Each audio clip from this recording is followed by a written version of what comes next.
La quatrième dimension, la dimension de la connaissance. Dans cette dimension, l'amour permet à une personne qui l'exprime d'être conscient de ce que le destinateur d'un tel amour a ou ressent, car la personne aurait vécu soi-même, soit elle-même, soit elle aurait vu quelqu'un d'autre vivre une telle situation, une telle chose. Ainsi, cela mettrait la personne dans une bonne position où elle peut venir en aide à celui qui a besoin d'amour. La cinquième dimension est la dimension de la foi. Lorsque l'amour opère dans la dimension de la foi, il amène la personne qui l'exprime à toujours croire qu'il existe un moyen de sortir même des pires circonstances possibles. D'où la parole de Dieu dit que l'amour croit toutes choses. La sixième dimension est la dimension matérielle. Dans cette dimension, l'amour ne varie pas aussi. Bien que l'on soit pauvre ou riche, il reste le même. Il ne considère pas les biens matériels comme ayant plus de valeur que la personne qui devrait recevoir de l'amour. Et la dernière dimension, la septième dimension, qui est la dimension du corps humain ou de l'être humain. Lorsque l'amour fonctionne dans la dimension du corps humain ou de l'être humain, l'amour voit le corps humain comme le moyen par lequel il peut interagir avec le monde physique pour se faire connaître ou ressentir aux autres. C'est pourquoi l'amour valorise le corps humain et en prend bien soin comme un moyen d'être reconnaissant envers Dieu qui l'a donné. C'est pourquoi l'amour encouragerait une femme et un homme à se garder purs jusqu'au jour de leur mariage, car ce faisant, ils prennent bien soin de leur corps physique et de plus, ils expriment un véritable amour à Dieu qui a établi l'alliance du mariage.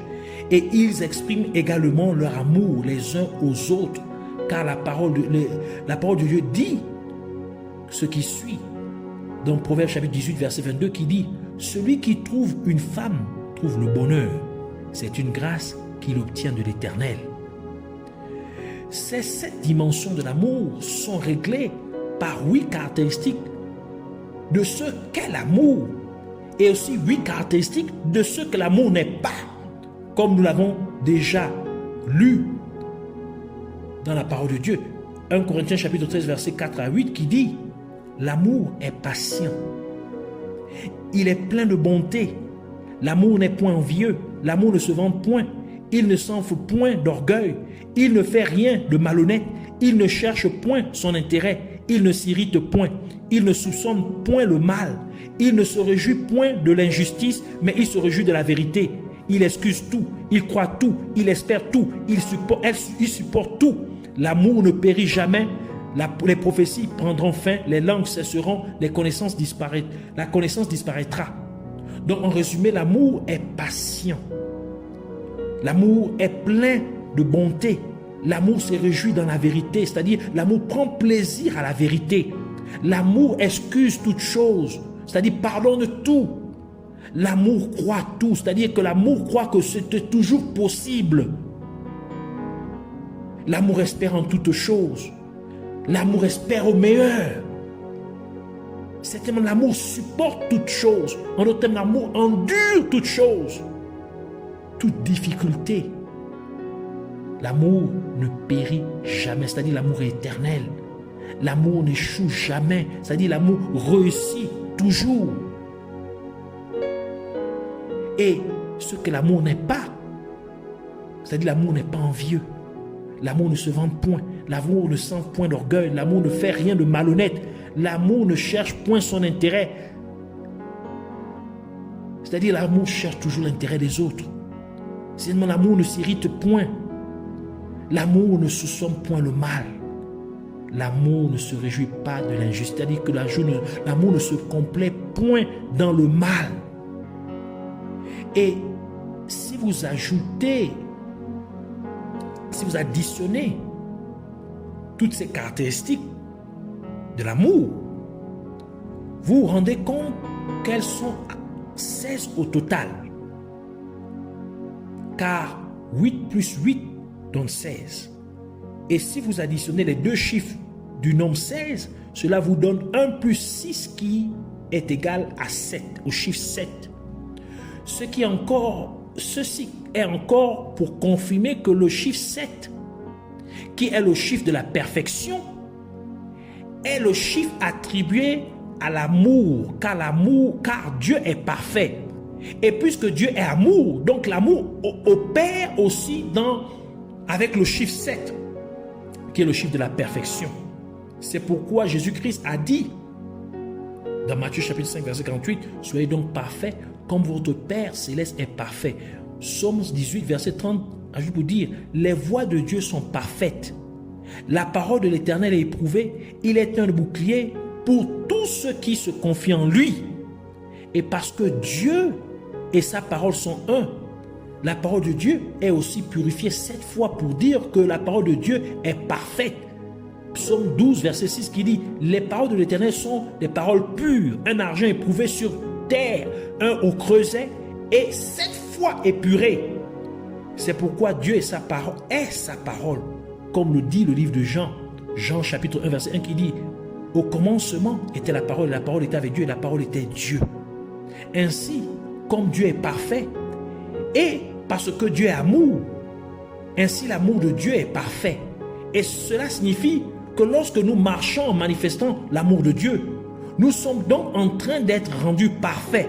C'est pourquoi la parole de Dieu nous dit dans Colossiens chapitre 3, verset 14, « Mais par-dessus toutes ces choses, revêtez-vous de l'amour, qui est le lien de la perfection. » Ainsi cet amour parfait s'est manifesté dans le fait que Dieu, le Créateur, s'est humilié en prenant la forme de sa créature, en ce qu'il a pris un corps humain pour naître d'une femme, pour venir sur terre, laissant ainsi son trône de gloire ultime, et pour être battu et tué par sa propre créature, pour le salut de sa créature, cette même créature qui le crucifiait, c'est-à-dire pour le salut des êtres humains.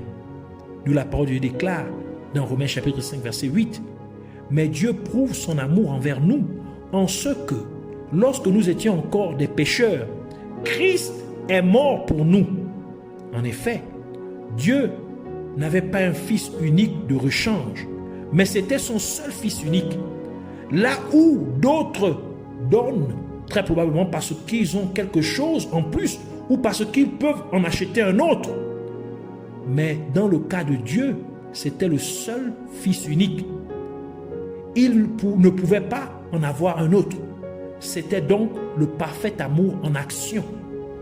Lorsqu'un être humain est spirituellement mature, il ne peut atteindre ou opérer que jusqu'à 4 dimensions de l'amour de Dieu. D'où la parole de Dieu dit dans Éphésiens chapitre 3, versets 18 à 19, « Vous puissiez comprendre avec tous les saints quelle est la largeur, première dimension, la longueur, deuxième dimension, la profondeur, troisième dimension, et la hauteur, quatrième dimension. Et connaître l'amour de Christ qui surpasse toute connaissance, en sorte que vous soyez remplis jusqu'à toute la plénitude de Dieu. » L'amour de Dieu n'attend pas qu'on soit aimé d'abord pour que la personne aime. Non, mais l'amour de Dieu exige que vous aimiez d'abord avant de pouvoir être aimé par quelqu'un d'autre. Ou même si personne ne vous aime en retour, mais vous aimez toujours. Et c'est ainsi que Dieu a manifesté son amour envers les êtres humains, comme il est écrit dans 1 Jean chapitre 4, verset 19, pour dire, « Pour nous, nous l'aimons, parce qu'il nous a aimés le premier. »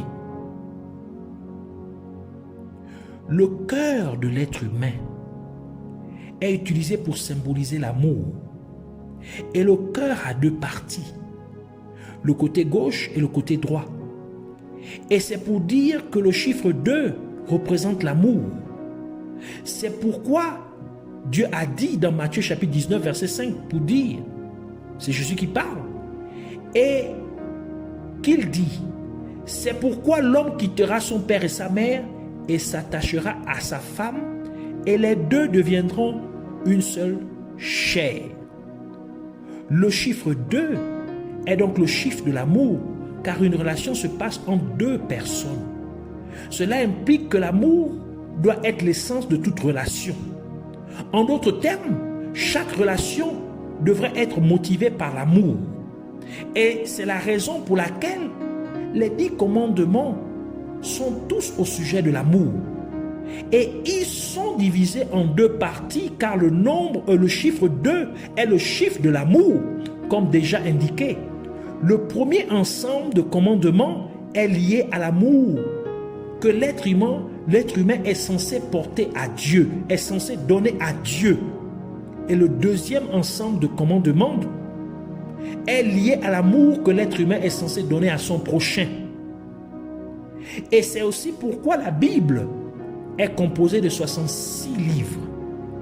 Et nous pouvons voir que le nombre 66 est composé du chiffre 6 2 fois. Et nous avons déjà vu que le chiffre 2 représente l'amour. Et le chiffre 6 représente l'être humain parce que Dieu a créé l'être humain le 6e jour de la création. Comme le dit la parole de Dieu dans Genèse chapitre 1, verset 26 à 31. Nous avons verset 26 qui dit, « Puis Dieu dit, faisons l'homme à notre image, selon notre ressemblance. » Verset 27, « Dieu créa l'homme à son image, il le créa à l'image de Dieu, il le créa l'homme et la femme. Il créa l'homme et la femme. » Et verset 31, la dernière partie du verset 31, il dit, « Ainsi il y eut un soir et il y eut un matin, ce fut le 6e jour. » Donc, Dieu créa l'être humain au 6e jour. Donc, le chiffre 6 représente le chiffre de l'homme, le chiffre de l'être humain. Par conséquent, parce que la Bible est composée de 66 livres et que le nombre 66 est composé du chiffre 6 2 fois, et que le chiffre 6 représente l'être humain, ainsi le nombre 66 représente la relation entre 2 êtres. Ce qui signifie qu'il représente la relation d'amour entre Dieu et son peuple, ou il représente la relation d'amour entre l'être humain et son prochain. Cela signifie simplement que toute la Bible parle d'une relation d'amour entre Dieu et son peuple, ou la relation d'amour entre l'être humain et son prochain.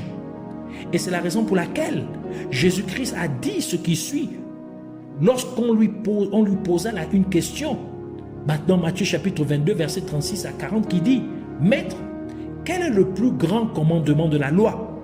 Jésus lui répondit, « Tu aimeras le Seigneur ton Dieu de tout ton cœur, de toute ton âme et de toute ta pensée. » C'est le premier, le plus grand commandement. Et voici le second qui lui est semblable. Tu aimeras ton prochain comme toi-même. De ces 2 commandements dépendent toute la loi et les prophètes. En d'autres termes, dans ces 2 commandements se trouve toute la Bible. Ce qui signifie que ces 2 commandements forment toute la Bible, toute la parole de Dieu. C'est pourquoi l'amour de Dieu est le plus grand attribut qu'une personne puisse dépeindre. Ainsi, 1 Corinthiens chapitre 13, verset 13 dit, « Maintenant donc, ces 3 choses demeurent, la foi, l'espérance, l'amour.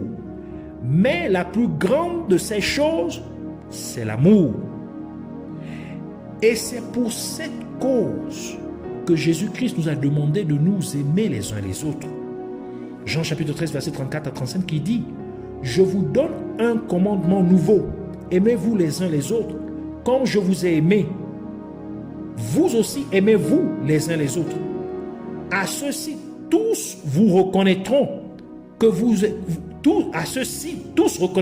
êtes mes disciples, si vous avez de l'amour les uns pour les autres. » Jean chapitre 15, verset 12 à 14 ajoute pour dire, c'est Jésus qui parle encore, « C'est ici mon commandement, aimez-vous les uns les autres, comme je vous ai aimé. Il n'y a pas de plus grand amour que de donner sa vie pour ses amis. Vous êtes mes amis si vous faites ce que je vous demande. » Jean chapitre 14, verset 15, il conclut pour dire, « Si vous m'aimez, gardez mes commandements. » Cela signifie que votre obéissance à Dieu montre que vous l'aimez. Et aimer votre prochain comme vous-même est le deuxième plus grand commandement de Dieu, qui comprend tous les autres commandements de Dieu envers votre prochain, tel que l'atteste le livre de Romains chapitre 13, verset 9 à 10, qui dit, en effet, les commandements, tu ne commettras point d'adultère, tu ne tueras point, tu ne déroberas point, tu ne convoiteras point. Et ce qui peut encore y avoir se résume dans cette parole: tu aimeras ton prochain comme toi-même. L'amour ne fait point le mal au prochain. L'amour est donc l'accomplissement de la loi. Par conséquent, en aimant votre prochain comme vous-même, vous exprimez donc votre amour envers Dieu. Et en faisant cela, vous accomplissez réellement le premier et le plus grand commandement de Dieu, qui est d'aimer Dieu de tout votre cœur, de toute votre âme et de toute votre pensée. Ainsi, en aimant votre prochain comme vous-même, vous êtes donc parfait aux yeux de Dieu, parce que vous accomplissez en réalité toute la parole de Dieu, telle que cela l'est réitéré dans le livre de Romains chapitre 13, verset 8, qui dit: ne devez rien à personne, si ce n'est de vous aimer les uns les autres, car celui qui aime les autres a accompli la loi. Et c'est la raison pour laquelle la parole de Dieu déclare que rien ne peut nous séparer de l'amour de Dieu. Romains chapitre 8, verset 38 à 39, qui dit: car j'ai l'assurance que ni la mort, ni la vie, ni les anges, ni les dominations, ni les choses présentes, ni les choses à venir, ni les puissances, ni la hauteur, ni la profondeur, ni aucune autre créature ne pourra nous séparer de l'amour de Dieu manifesté en notre Seigneur, en Jésus-Christ notre Seigneur. Et quand vous marchez dans l'amour de Dieu, tout fonctionne à votre avantage. Romains chapitre 8, verset 28 dit: nous savons du reste que toute chose concourt au bien de ceux qui aiment Dieu, de ceux qui sont appelés selon son dessein. Et alors que vous marchez dans l'amour de Dieu, les choses que Dieu a prévues pour vous dépassent toute imagination. Ainsi 1 Corinthiens chapitre 2 verset 9 dit: mais comme il est écrit, ce sont des choses que l'œil n'a point vues, que l'oreille n'a point entendues, et qui ne sont point montées au cœur de l'homme. Des choses que Dieu a préparées, pour ceux qui l'aiment, pour ceux qui aiment Dieu. Donc quand vous marchez dans l'amour de Dieu, Dieu a préparé des choses au-delà de l'entendement humain, au-delà de l'imagination à votre égard. Quand vous marchez dans l'amour de Dieu, ce que vous traversez va tourner à votre avantage. Vos circonstances, vos difficultés vont tourner à votre profit. Alors nous devons marcher dans l'amour de Dieu, manifester l'amour de Dieu. Ainsi, Dieu est en train de nous parfaire. Nous voulons ainsi prier. Père éternel, sois élevé, glorifié, magnifié. Toi le seul et véritable Dieu. Merci pour ta parole. Merci de nous avoir instruits. Merci de t'être révélé à nous. Parce que nous avons parlé de toi. Parce que tu es amour. Et puisque nous parlons de l'amour, et puisque tu es amour, c'est que nous parlons de toi. Ainsi, merci de t'être révélé à nous. Ô Père éternel, que cette révélation puisse maintenant transcender, Seigneur, tout conflit. Et maintenant, amener l'être humain, cette créature même pour laquelle tu as manifesté ton amour parfait, en mourant à la croix, pour nos péchés, pour nous racheter. Que Seigneur, l'amour puisse maintenant être ressenti dans chaque interaction entre les êtres humains. Que ton amour, pas l'amour du monde, ton amour, l'amour qui vient de toi, l'amour parfait.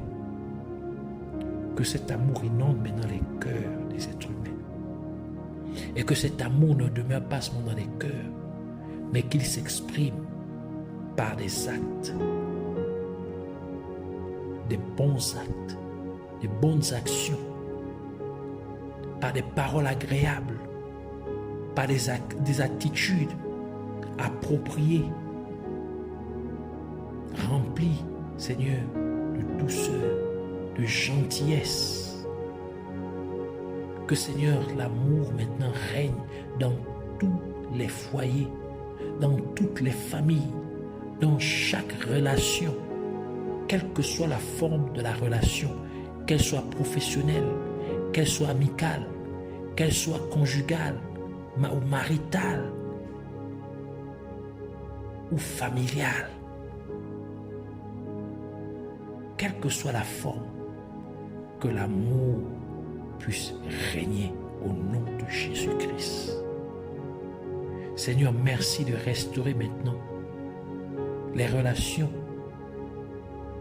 qui ont été brisées, les couples qui ont été brisés, les mariages qui ont été brisés, les foyers qui ont été brisés, les familles qui ont été brisées, qui ont été divisées. Que ton amour maintenant vienne réparer, vienne restaurer, vienne guérir les cœurs, vienne panser les plaies au nom de Jésus-Christ. Oh, par ton Esprit Saint, puisses-tu te mouvoir au nom de Jésus-Christ et toucher chaque âme, toucher chaque cœur et panser chaque plaie au nom de Jésus-Christ. Merci Seigneur de faire régner maintenant ton amour sur toute la terre, dans tous les coins du monde entier, dans toutes les relations entre les êtres humains. Et que l'être humain maintenant aussi puisse ainsi manifester